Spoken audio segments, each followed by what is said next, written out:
que Daniel Vorcaro, dono do Banco Master, não deve comparecer à CPMI do INSS na próxima segunda-feira. A negativa surge após a decisão do ministro André Mendonça do STF, que dispensou o banqueiro de prestar maiores esclarecimentos. Mas Daniel Vorcaro confirmou a participação na Comissão de Assuntos Econômicos, marcado aí para o dia seguinte. Vamos conversar ao vivo com a Janaína Camelo, que vai trazer mais detalhes para a gente e, é claro, dessa confirmação da ausência de Daniel Vorcaro, depois de muita expectativa na comissão que investiga os desvios de aposentados e pensionistas. Jana, seja bem-vinda. Uma boa tarde para você. Muito boa tarde para você, Cassius, para todo mundo que assiste a gente agora aqui no 3 em 1. Pois é, uma notícia de momento, né? Inclusive, o nosso repórter, apresentador Bruno Pinheiro, trouxe essa informação que a pauta da CPMI do INSS na próxima segunda-feira não tem mais o depoimento de Daniel Vorcaro.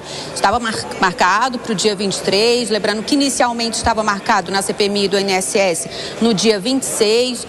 E aí, anteontem, a CPMI confirmou que ele viria no dia 23. E no dia seguinte, Daniel Vorcaro também já tinha confirmado participação na Comissão de Assuntos Econômicos, no dia 24, então na terça-feira. Ele iria depor para aquela comissão que foi criada, uma subcomissão, um grupo de trabalho ali dos senadores da CAI, para acompanhar as investigações do Banco Master no âmbito lá do Supremo Tribunal Federal. Agora resta saber se ele também vai manter aí esse compromisso para o dia 24. Tudo pode mudar, viu, Cassius? Pode mudar, inclusive, daqui a um pouco. Mas, por enquanto, na CAI ainda está confirmado ali esse depoimento. E tudo por conta de decisões recentes do ministro André Mendonça. Uma delas, essa mesma que você disse, ele disse que é facultativa a participação de Daniel Vorcaro na CPMI do INSS. Autorizou que ele vá, autorizou que ele venha até Brasília, até o Congresso Nacional, mas disse que ele não é obrigado. E só lembrando, Cassius, que a defesa de Daniel Vorcaro já tinha combinado ali com a CPMI do INSS, com o senador Carlos Viana, o presidente da CPMI, que ele poderia vir, sim, até o Congresso Nacional, desde que fossem cumpridos alguns requisitos, algumas exigências de Daniel Vorcaro, como, por exemplo, o uso de um avião particular para que ele pudesse vir até Brasília. Então, tinha ficado acertado da seguinte forma, que ele seria escoltado pela Polícia Federal de São Paulo até Brasília, que quando chegasse aqui na base aérea, ele seria escoltado pela Polícia Legislativa até o Congresso Nacional, mas isso tudo se ele viesse ali de avião particular. Ontem o ministro André Mendonça negou esse pedido, disse que se ele vier para Brasília, vai precisar deixar o avião particular em casa, vai ter que vir ou num avião de carreira ou num avião da FAB escoltado ali pela Polícia Federal, né? Isso tudo porque se ele pegar um avião particular, há um risco de fuga, porque esse avião pode mudar a rota. Então, ele negou. Essa foi a condição que não foi cumprida e por isso, então, Daniel Vorcaro provavelmente não deve vir a Brasília na semana que vem. Casos. Perfeito, Jana. Muito obrigado pelas informações. Já já a gente volta a trazer outros destaques diretamente de Brasília, claro, em caso de alguma atualização em relação à ausência ou à não ida de Daniel Vorcaro a Brasília. A Jana volta a trazer mais detalhes pra gente. Bom, vamos comentar então aqui, gente, com o Fábio Piperno. Piperno, quero te ouvir, porque quando a gente fala em CPMI, a gente sabe que quando se trata de um caso de muita repercussão ou de um caso extremamente polêmico, como é envolvendo o escândalo do INSS atrelado ao Banco Master, a CPMI se torna, querendo ou não, um palanque político, se torna um palco ali onde os próprios parlamentares ficam disputando um certo protagonismo. Como é que você avalia essa ausência de Daniel Vorcaro nesta comissão e, inclusive, a expectativa que se formou dele poder, de certa forma, falar pela primeira vez publicamente? Bom, primeiro que eu acho que as autoridades tomam, mas um cuidado extremo que eu não estou conseguindo entender. Parece que algumas autoridades não têm pressa em ouvi-lo, né? É claro que ele tem muito a dizer. Então, eu acho o seguinte, Daniel Vorcaro tem que falar, a sociedade tem que saber o que ele disse, porque quando ele prestou aquele primeiro depoimento lá para a Polícia Federal, naquele inquérito, naquela primeira oitiva lá muito mal conduzida, porque a delegada foi obrigada, inclusive, a fazer as perguntas que o ministro Toffoli ordenou lá na acariação. Isso é uma aberração e uma acariação muito precoce, né? Então, ele inclusive chegou, né, num momento de extremo cinismo, dizer que não se lembrava de encontros com políticos algum, à exceção do governador Ibanez. Realmente, eu fico muito triste com esse lapso de memória. Puxa vida, tão cedo. O charuto que ele fuma dá uma tontura e perde memória. Ou então... É tipo um cannabis, assim. Ainda estava sob efeito daquelas festas lá que a gente... sobre as quais a gente falou ontem, mas a verdade é o seguinte... Pois é, eu acho que está na hora desse negócio ser conduzido com mais seriedade e celeridade.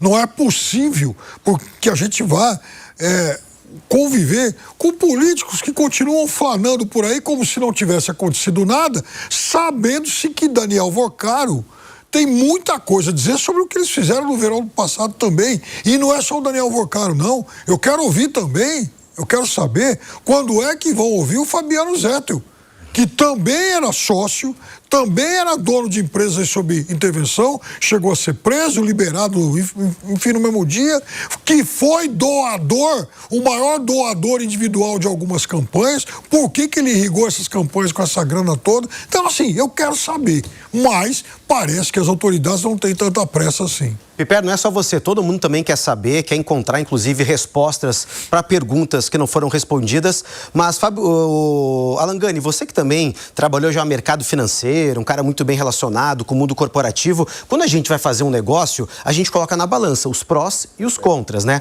Os bônus e os ônus. E neste caso, a defesa de Daniel Vocaro também fez isso, colocou na balança o que a defesa tem para ganhar, o que o Daniel Vocaro, o que o investigado pode ganhar, o que ele pode acrescentar nessa investigação, indo até Brasília, ficando frente a frente com deputados, senadores que querem, de certa forma ali, perdão a expressão aqui, né, com sangue no olho, arrancar alguma coisa dele. A defesa viu, não tem nada. Inclusive, muitas das palavras de Daniel Vocaro pode voltar contra si. Por isso também se baseou na decisão do ministro André Mendonça de não fornecer ou produzir provas contra si, decidiu o cancelamento então dessa ida. Como é que você vê isso também? E é claro, toda essa disposição que a gente está vendo por parte de alguns parlamentares tentando ter o protagonismo. Olha só, Cássius... Primeiro, a defesa está no direito dela, então vai proteger o seu cliente, né? Se eu tivesse no lugar do Daniel Vocaro, ia pedir exatamente a mesma coisa. Agora, eu concordo absolutamente com o que o Piperno trouxe. Isso não é de interesse do país, então é lamentável que a justiça haja desta maneira, porque o Vocaro tem muito a explicar. Veja, a gente está falando dos 2 maiores escândalos de corrupção dos últimos tempos. Ninguém ainda fez esse cálculo, até porque a gente não tem a quantia, né, exata ou pelo menos próxima, mas se a gente somar o que foi desviado dos aposentados, dos velhinhos lá com as suas pequenas aposentadorias para os sindicatos, mais o prejuízo gerado de pessoas que não vão receber o seu CDB, porque você recebe até 250 mil, certo? Do FGC.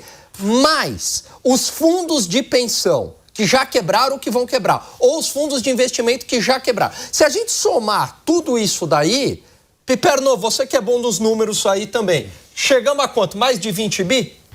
Claro que mais de 20 bi, porque a conta do FGC, por exemplo, já chegou a 56. Somados três bancos. 56 bi é o que vão devolver do FGC. Sim. Mas estou falando de brasileiros que perderam seu patrimônio. A gente está falando seguramente de mais de 20 bi? Se a gente somar aposentados, desvios de aposentadorias, mais os prejuízos do Master. Não, porque tem uma coisa. No caso dos prejuízos do Master, então tem a conta dos 56, que é a parte que o FGC compra. Que é o prejuízo para o FGC. Só que tem muita gente que investiu mais do que o limite do FGC. É isso aí. E essa contabilidade ainda não foi devidamente esclarecida. Exatamente. E tem os fundos, né? Uhum. Tem fundo de pensão que está para quebrar, tem fundo de investimento que já quebrou, né? E aí tem todo o montante de desvios das aposentadorias. Então, veja, e esse homem não tem o que falar? E que lentidão é essa? Tem muito que falar, tem muito que agregar, tem muita ponta solta. E é claro que a partir das declarações de Daniel Worcaro, seja para a Justiça, seja dentro do Senado Federal, é claro que isso pode trazer sim mais informações. Ô Zé Maria Trindade, seja bem-vindo aqui ao nosso 3 em 1 dessa sexta-feira. Uma boa tarde para você. Eu quero te ouvir também sobre essa desistência de Daniel Worcaro em ir à CPMI do INSS, mas a princípio ainda está confirmada a presença dele na CAI, né, que é a Comissão de Assuntos Econômicos, presidida pelo senador Renan Calheiros. Na CAI, Zé Maria Trindade, eu quero te ouvir. Daniel Worcaro teria mais interesse em falar, em poder dialogar, em poder trazer mais informações, inclusive dando recados políticos, inclusive trazendo um temor em Brasília devido às conexões que ele tinha com autoridades dos 3 poderes? Pois é. Olha, ontem eu disse aqui, né, desta boa vontade que a CAI está sentindo nas conversas na vinda de Daniel Worcaro. A CAI é uma comissão muito importante, respeitada no mercado, né, que hoje é presidida pelo senador Renan Calheiros. E ali se trata de grandes assuntos econômicos nacionais, há debates sobre a economia, sobre ações do governo, inclusive sobre as ações do Banco Central. O presidente é o senador Renan Calheiros, que tem como adversário no seu estado Arthur Lira. E a indicação ali é de que se procura um caminho para responsabilizar o Arthur Lira desta relação com o Banco Master. Mas devo te dizer, meu caro, que aqui eu ouvi de vários setores assim, olha, ninguém tem boa vontade para fazer essa investigação não aí, porque ninguém pode atirar a primeira pedra. Para se ter uma ideia, qual é a origem disso? A cultura nacional. A ideia de que o orçamento público é o orçamento deles, de quem está no poder. Isso vem desde a prefeitura, onde o prefeito confunde o orçamento municipal com o orçamento da sua família e trata a prefeitura como se fosse um prolongamento da propriedade dele. E isso vem aqui para Brasília, né? E faz essa confusão. A coisa pública, como é chamada aí, o patrimônio, a economia, né, o poder público, a coisa pública é tratada com muito respeito em todos os países. Aqui não, aqui é uma mistura. Eu conversava com o ex-ministro Wagner Rosário, que tentou de todas as formas regulamentar isso aí, o lobby, regulamentar essas relações. É claro, melhorou um pouquinho. Antigamente, ministros recebiam presentes, carros, aquelas motos aquáticas e tal, e depois se proibiu, e até colocaram um número na época que era R$200, então ninguém poderia receber mais do que R$200, agora é um pouco mais.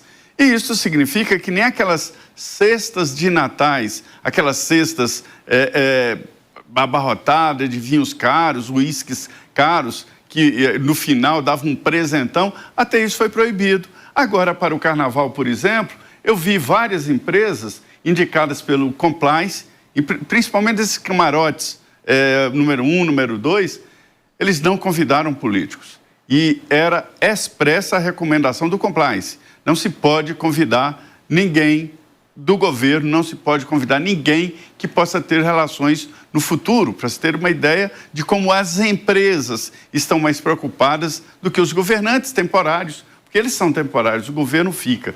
Nesse caso do Daniel, está denunciada essa relação obscura, essa relação promíscua, né, de empresários e as pessoas que fazem as leis e as pessoas que executam o orçamento. Não que sejam, vamos dizer, piores do que os outros. É porque é incompatível. Você não pode ser adulado por quem você vai tomar decisão contrária, né? Então, esta é a realidade. Esse caso do Banco Master escancara e denuncia essa relação promíscua dos governantes com alguns setores da iniciativa privada.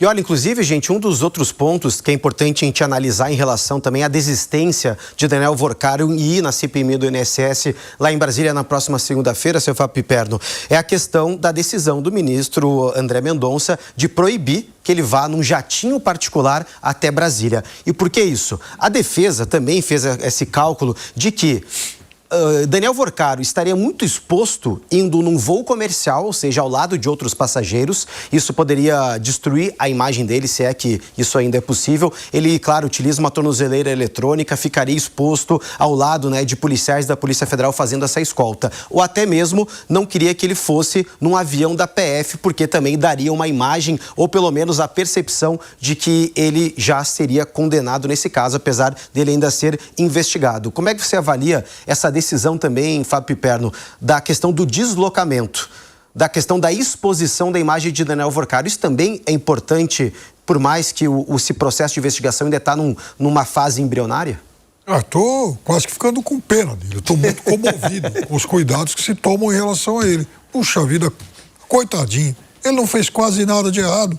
Veja, Daniel Vorcaro é um personagem que corrompeu muita gente. Daniel Vorcaro era dono de um banco com muitas relações com políticos, com outros empresários, com banqueiros, com figuras do Banco Central, com figuras, por exemplo, do Tribunal de Contas, com religiosos, inclusive, né? Nunca pode esquecer disso. Então, a teia de relacionamentos dele é imensa. Então, me parece que o que não está faltando é gente para tentar blindá-lo, para acabar, de alguma forma, colocando obstáculos a essas investigações. Toda hora aparece alguma justificativa para que ele não seja ouvido, para que ele não seja mais acusado, para que ele não seja exposto a alguns políticos que tentam, de alguma forma, ainda apurar os seus malfeitos. Porque, veja, eu quero saber o seguinte: por que o Banco de Brasília, por que o BRB pegou um monte de dinheiro e comprou produtos do Daniel? Elas queria comprar, inclusive, o Banco Master. Por que isso? Depois de ter comprado produtos aí do Banco Master. Tá? O que motivou? Eu quero saber por que fundos de previdência de 18 estados e municípios compraram produtos do Daniel Vorcaro. Eu quero saber um monte de coisa, mas parece que eu quero saber, eu tenho mais vontade de saber isso do que muitas das nossas autoridades. Não, mas com certeza, Piperno, a gente quer saber não só os interesses, quais foram as atuações do Banco Master, quem foi o intermediador, quem, de certa forma, apresentou Daniel Vorcaro para tantas autoridades. Então, precisa saber disso. É claro, em relação às fraudes, para saber se houve alguma diferença ali na questão da operação, né? Se tem algum operador que sabia demais, questão da fiscalização. São vários pontos, são várias camadas que a investigação não avançou ainda. A gente espera agora, com a decisão do ministro André Mendonça de simplesmente derrubar as imposições que foram feitas por Dias Toffoli, consiga, então, avançar com mais perícia, com mais depoimentos e, é claro, as manifestações de Daniel Vorcaro, que deve, sim, trazer nomes e informações para essa investigação, que é, sim, muito complexa, muito sensível e que pode mexer com diferentes poderes.